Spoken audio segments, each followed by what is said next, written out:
Hi, Gaye DeRusso with the Majestic Rider. Some of you, when you're new to gaited horses, you're not sure when they're gaiting, when they're pacing, or what exactly they're doing.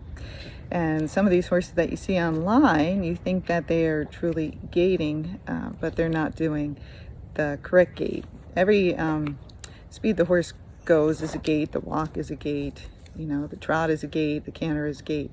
But what we're looking for is either a flat walk, a running walk, a foxtrot, a rack, an amble, a single foot. Those are the smoothest ones. The trot and the pace are going to be more uncomfortable gaits because those are bouncy in 2 beats. That means their feet hit the ground twice. And with the 4-beat gaits, the smooth gaits that we're talking about, their feet are going to hit the ground 4 different times. And by having 1 foot on the ground at all times, that is what makes the gait smooth. So as you watch some of these videos, just look and see how the horse's legs are moving. Do you see 2 beats or do you see 4 beats? And the beats, when they're spread further apart, usually the smoother the horse. The other thing you're trying to look at when you're evaluating these videos, and for your own education, it's good to watch them and educate yourself, is what is the rider doing? These horses are supposed to be smooth. So if you're seeing a lot of bouncing up and down, they're either trotting or pacing.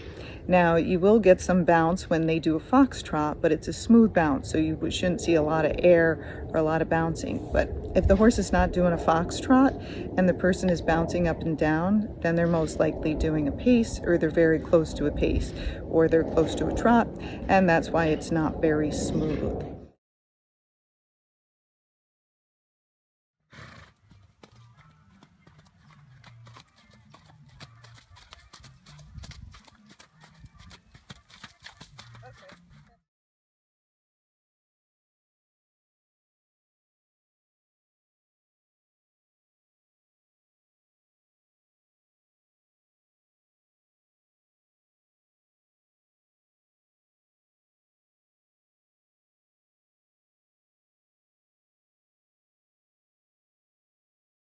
These tricks that people use, and I have nothing against them, everybody can do what they want, they're not teaching the horse how to gait correctly.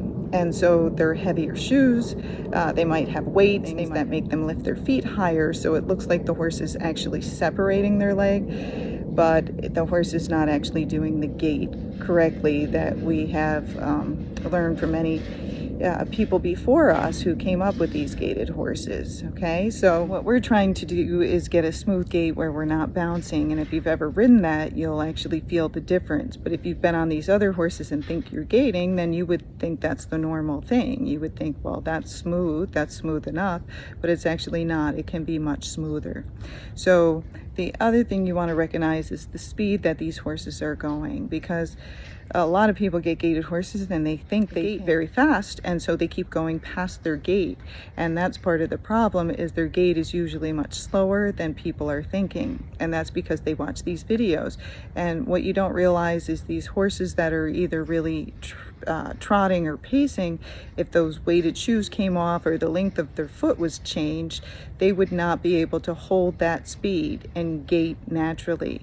So even though it might look like they're gaiting because of the timing, the length of the foot or the shoe has changed that timing, and so they're actually going the speed of a trot or a pace. So let me say that again. So the length of the foot or the weight on the foot has changed the timing or the footfall, and that way that horse can go that speed. They can go the speed of a trot or a pace, but it looks like they're gaiting because that weight or the length of the foot has actually changed the timing.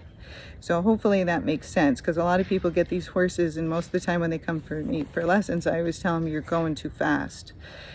Because they keep going past that horse's gait, because that's what they saw in the video, and they either change the shoes or they're riding it differently, so the horse cannot hold that speed. So this is more just educational, so you're learning what the gaits really are, because it can be very confusing. And do remember, the pace and the trot are a gait. It's just not one of the gaits we're really looking for. We're looking for that smoothest ride, hopefully, if you're watching my videos, because that's what I'm trying to get. Everybody does it differently, so it's up to you. I do it naturally. Other people can get the horse's gaits with the length of their foot and a heavy shoe. I am trying to keep my horses sound and healthy, and we're trail riders, and that's why we're trying to do it all naturally.